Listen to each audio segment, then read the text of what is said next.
Howdy, I'm Dr. Andrew Klein. I'm a professor of geography at Texas A&M University.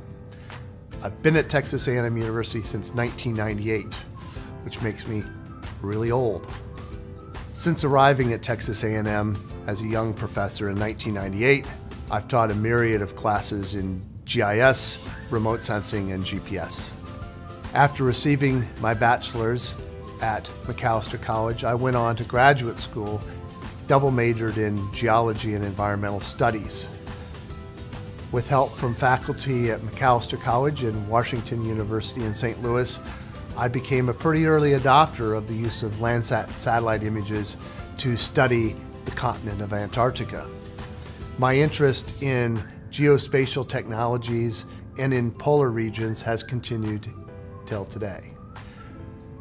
After receiving my bachelor's at Macalester College, I went on to Cornell University, where I continued to use satellite images to study modern glaciers and studying past and current glaciation in the Andes. And at the time, I took the first class in GIS ever offered at Cornell University. At Macalester, in fact, I'm so old that the cartography I used was actually pen and ink. GIS courses weren't even taught when I was an undergraduate.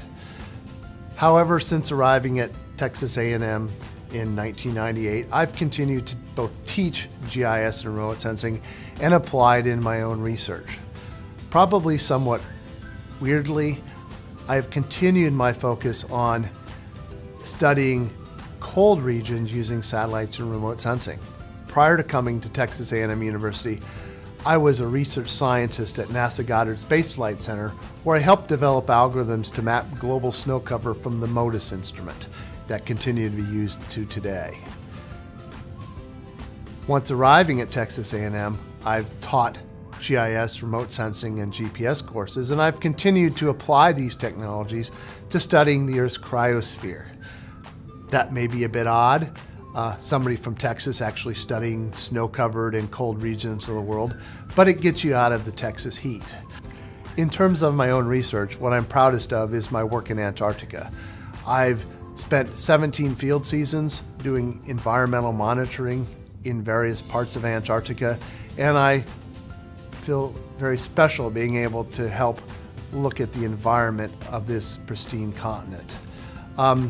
One saying about Antarcticans is that you go to Antarctica the first time for the adventure, the second time for the money, though that's probably not true for scientists, and the third time because you don't fit in anywhere else.